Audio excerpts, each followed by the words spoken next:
Hey folks, it's Jared Manninen from the website TahoeTrailGuide.com.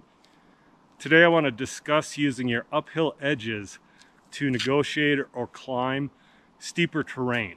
And this is actually applicable to backcountry, cross-country skiing as well as skiing at groomed terrain. In essence, this is a general rule of thumb that you always want to embrace because using uphill edges on hills is pretty much the standard, whether you're climbing up or going down. So if you were doing a basic snowplow, if you were carving a super fast turn downhill, if you were doing the herringbone uphill, if you're sidestepping up or downhill, the uphill edges are where you want to put your effort. The reason I want to talk about using your uphill edges is just because for many longtime skiers, this comes naturally. This is something that they've learned over time, but for a lot of beginners, I don't know that a lot of people actually discuss this openly or talk about it in explicit detail. Not that I want to make this a super long video because, again, the concept is generally pretty straightforward. However, I do want to consciously and verbally acknowledge that this is what you should be working toward when going up steeper terrain. We all have grip zones on our cross-country skis, whether they're a scale pattern, a scalloped pattern, grip wax, a skin. But at some point, assuming you don't have a full skin, you're going to reach an angle of terrain that's just simply too steep to be skiing up or hiking up or climbing up using a flat ski as if you're just walking. At some point, it's just going to be too steep. You're not going to be able to do it. So you have to transition to using your uphill edges. There's absolutely no way I'd be able to just walk up this. And even, I'll use my poles as a brake. Even with the grip zone, I'm just going to slide straight back. But hopefully what you witnessed in that very little thing is that I went into this herringbone position, this V-shaped position, V uphill, and I'm using my inside edges, which technically are considered the uphill edges of my skis, to come to a stop. When I transition to a perpendicular position on the hill or the fall line, so I'm gonna go from a herringbone into a side step. I got this uphill edge engaged as soon as possible. And that's what you want to use, again, are these uphill edges. Whether you're going up or down. I do have a video about doing the herringbone and side step and side slipping. I encourage you to check that out. I talk a little bit more detail about like platform angles and edge angles. But if you can imagine your ski as a platform, which it's this wide thing, right? And I want to keep this angle that this platform is at pretty much parallel or perpendicular to the fall of gravity. Don't think in terms of like the angle of the hill, just think in terms of keeping it level to the ground. And when I mean ground, I mean just flat ground, 90-degree angles of ground, gravity, platform, ski.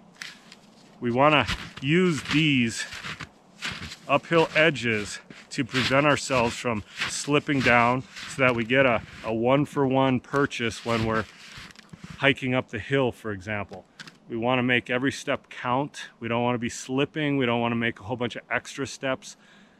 When I transition from this side step position, I'm going uphill, and I want to transition into that herringbone position. I'm going to quickly engage the inside edge of the uphill ski, which will then be the uphill edge.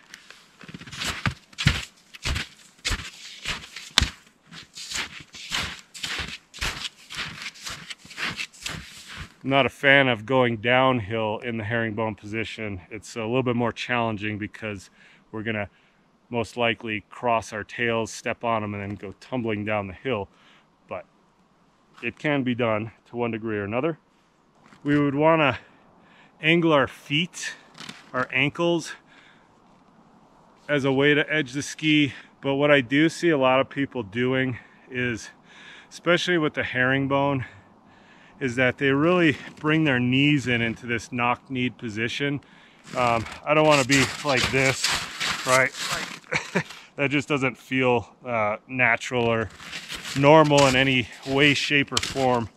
But if I can think of a string pulling my knees apart as if I was riding a big old horse or a bull, and then just gently angling my feet inward. Again, there'll be a little bit of knee, you know, that can't be perfectly all the time, but generally speaking,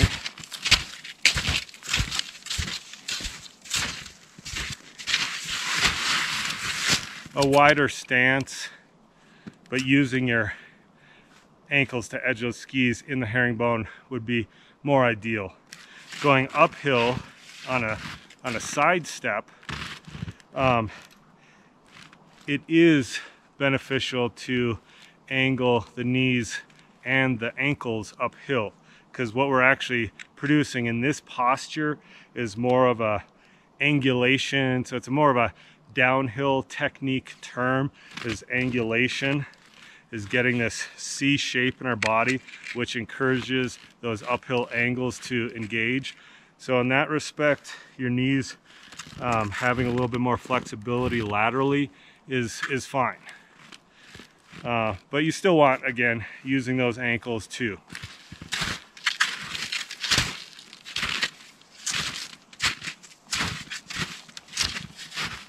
What I have been showing is just up and down, pretty much in line with the fall line or the hill, the slope.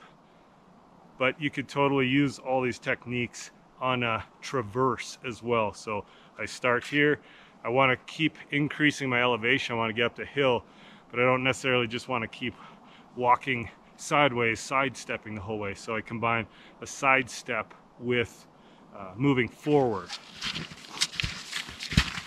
Again, engaging those uphill angles, uphill edges.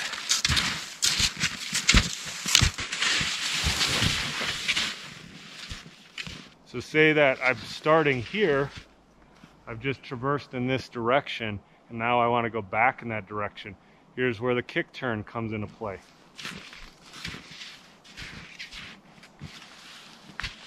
As I kick that first ski over, I'm engaging that uphill. In this case, it's the inside of my leg. I'm engaging that ski edge into the uphill side. And then I'll do the same with this swing ski. Uphill edge. Continue my traverse uphill on my uphill edges. Go into a kick turn. Uphill edge. Uphill edge.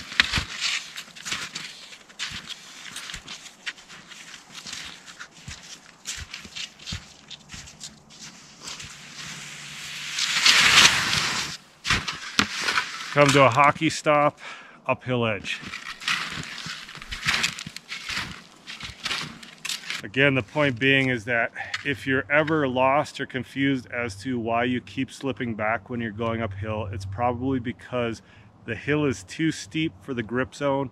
Therefore, you need to swap over to using the edges of your skis, and those edges will always be the uphill edge. You always want to encourage the uphill edge to bite into the snow so that you can, again, take a one-for-one step. Land one ski, take a step. No 2 steps up, 1 step back kind of deal. We want to make every step count so that we can be more efficient and effective with our use of technique applied to our gear. Apologize for the excessive repetition, but I just want you to know that this is how you're going to get up really steep grades. And I realize, again, on camera, this doesn't look very steep, but this is pretty steep for a cross-country ski. I pick up speed super fast. If I just pointed downhill, there'd be no way. I have to go right into a turn because it is that steep. And it only gets steeper in this case. And I'm not encouraging you to necessarily climb the steepest terrain that you can and then wreck yourself on the way down. However, you're always going to come across some small piece of terrain or angle of terrain that is just a little bit beyond your scope or your skill set to safely do turns or slow down going downhill, or uphill for that matter. So you're always going to want to have tools to negotiate these little transitional pieces that are out in the forest, in the backcountry, even at groomed resorts. You may end up with a blue terrain that mostly you're okay skiing on, but there's that one hill that's pretty steep and it's hard to get up or get down. Using your uphill edges is how you do that. Don't necessarily go seek steep terrain. Just know that you have tools at your disposal to get through that steep terrain, to get to more flatter terrain, if that's what you're seeking. I mean, if you're good at steep terrain with cross-country skis, more power to you. I'm okay. I'm not afraid of it just because I know at any given time I can just sidestep down a steep incline, and that's enough. It just allows me to access more terrain without putting myself in a super hazardous position. Okay, folks, that's enough for today. Just wanted to produce one specific video talking about uphill edges because it is important. If you liked the video, give it a thumbs up. Please subscribe to my YouTube channel. Check out TahoeTrailGuide.com for more information. Watch that video about doing the herringbone, sidestepping, and side slipping for even more details about this particular concept. Thank you so much, all my Patreon subscribers, those who tip via Venmo and PayPal. You guys are amazing. Thanks for everyone who likes, subscribes, comments. If you have any feedback or any questions, particularly about uphill edges, post it in the comment section below. Otherwise, we'll see you in the next video. Take care, everyone.